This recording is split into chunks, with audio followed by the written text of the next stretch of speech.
This is lesson 5.1, vouchers and voucher registers. This is found on page 144 in your book. Um, Vouchers is something new that we didn't talk about last year. We need to kind of talk about what a voucher is and why we use it.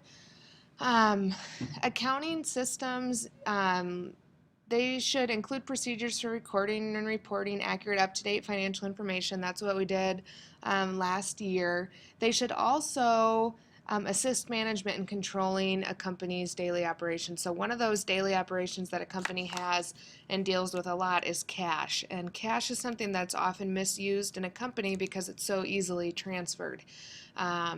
You hear all the time about, people taking money from a company and or using it in the wrong way or using it for personal use. So what companies do sometimes, they have a voucher system, and a voucher system is just a set of procedures that will control cash payments, so that every cash payment has to be approved by someone with a voucher before anything is purchased. So a business form used to show authorized person's approval for a cash payment is called a voucher.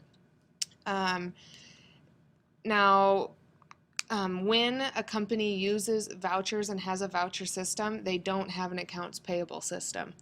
Um, the accounts payable aren't used in that type of business. If a business uses vouchers and has a voucher system, they have vouchers payable and not accounts payable. So that's kind of something that you'll need to be familiar with and know that you would never have an accounts payable and a vouchers payable in the same business, or in the same at least department of that business. So vouchers payable is a liability account, so its normal balance is the credit side. Here we go. Again, if you have not read section 5.1, please go back, read, and take notes, and then you may continue with this lesson here. So verifying an invoice. This is an invoice that O'Reilly Company has, and Office Mart looks like they purchased some desks and chair mats from this O'Reilly Company. This part right here, this date received, the material received, if it's been approved, that is your voucher. So this voucher number here, that would be like your accounts payable number, but again, we don't have an accounts payable, so this is that voucher number. So when we are verifying an invoice, we're just making sure that it's all been okay and approved by someone. So you can see that these people's initials are down here. So if something would go wrong, it would go back to that person, and that person would have to kind of answer to what happened. So on August 1st, we purchased merchandise on account from O'Reilly Company 3500, voucher number 647. So remember, purchase merchandise, that would be a purchases. So we would debit 3500 under purchases and credit 3500 under vouchers payable. When we're preparing a voucher from an invoice, starts on page 146. There are 5 sections the in the voucher. Number 1 is information about the payee. That's called payee information. So that would just be like their name, address, when it's due, that kind of stuff. Section 2 is the accounts that are affected.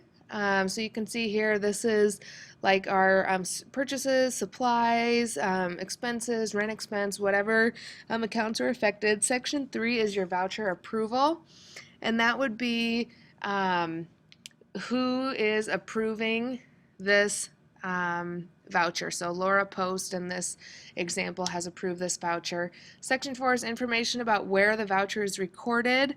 It will have what page number it's in your register, and the person's name down here. So this might say like page 21 by GRS, that would be their initials, okay?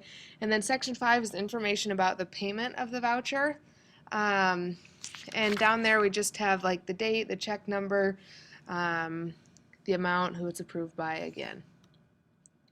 August 1st, purchase merchandise on account from O'Reilly Company 3500, voucher number 647. This is just how we will go ahead and record that in our voucher register. We'll write the date, record the payee. So we are paying O'Reilly Company, that's who's getting paid. Write the voucher number 647, enter the credit amount, which would be your vouchers payable credit of 3500, enter your debit amount, which would be that $3,500 on that purchases debit. Received an invoice for sales miscellaneous expense from Glen Hill Company. We'll write the date, record the payee, which would be Glen Hill Company, the voucher number, record the credit amount, which is $40, and record the debit amount and write the title of the account to be debited. If it is not, one of these 3 accounts, then we'll have to write miscellaneous expense over here on this same line, and then your $40 debit here. Okay, so that would be the difference when you're having some miscellaneous expense or something that's not in these columns here.